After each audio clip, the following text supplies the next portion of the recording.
ساری ایجنسیوں اور اداروں کو اسی کام پہ لگا دیا گیا کہ عمران خان سے جڑے لوگوں کو تباہ و برباد کر دو. کوئی نیریٹو پاکستان کی ملٹری اسٹیبلشمنٹ کی خواہش کے خلاف نہیں آنا چاہیے.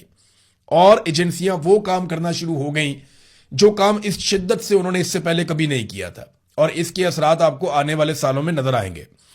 امن و امان کی صورتحال بری طرح خراب ہو گئی کیونکہ توجہ ایجنسیوں کی کسی اور طرف تھی. جمہوری نظام کا بیڑا غرق کر دیا گیا. پاکستان میں جمہوریت نہیں ہے، یہ پاکستان کا ہر آدمی کہتا ہے، بلکہ جو حکومت میں موجود وزراء ہیں وہ کہتے ہیں کہ یہ ہائیبرڈ نظام، ایک دوگلا نظام ہے جس میں جمہوریت کا عمل دخل نہیں ہے. یہ دوگلا نظام ہے پاکستان میں.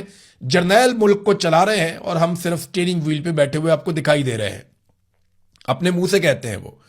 تو ہائیبرڈ نظام کے نام پر سویلین اداروں کا کنٹرول آہستہ آہستہ ملٹری آفیسرز کے پاس جانا شروع ہو گیا، اور اب لگ بھگ زیادہ تر انتظام ان کے پاس ہے جن لوگوں کو ان اداروں کو چلانے کا کسی قسم کا کوئی تجربہ نہیں ہے.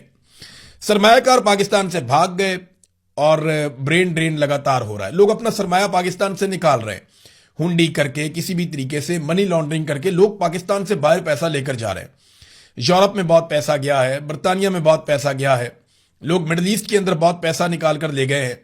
محسن نقوی نے خود کہا کہ $100 ارب پاکستان سے باہر صرف ان 3-4 سالوں میں چلا گیا.